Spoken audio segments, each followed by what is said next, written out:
to think, or to be? That is the question. Throughout our lives, we are mostly in thinking and thereby in doing mode. The difference between the two scenarios is fear and its absence of it. Fear of survival, fear of alienating and potentially losing the spouse, fear of not achieving expectations in our agreements, contractual or implied, etc. However, releasing fear is not easy.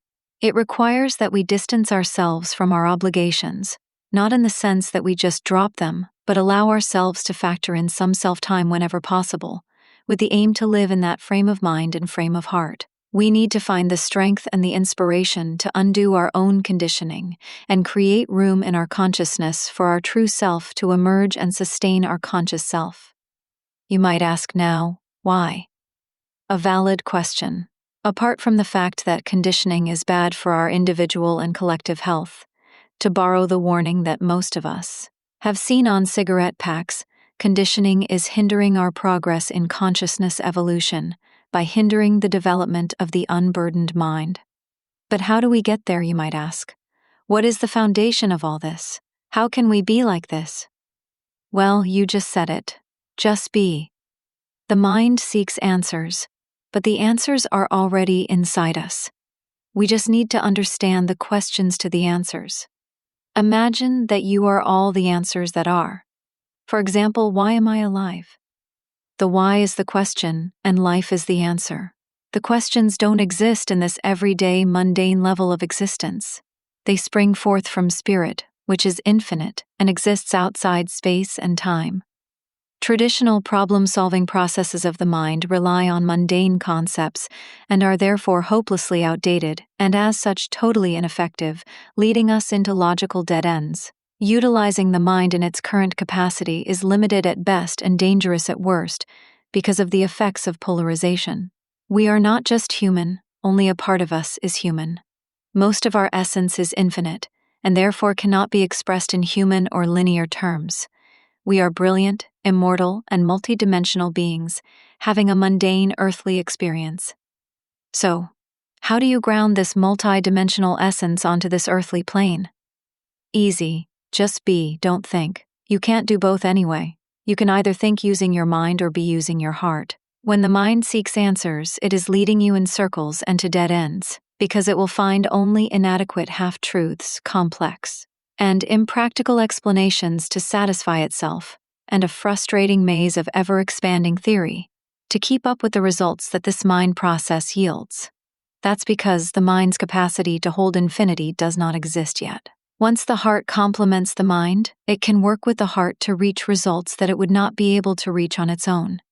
The mind is good for one thing: analysis, breaking down a concept into its parts. There is nothing more to gain through the mind from the sum of all analyzed parts of whatever it is analyzing.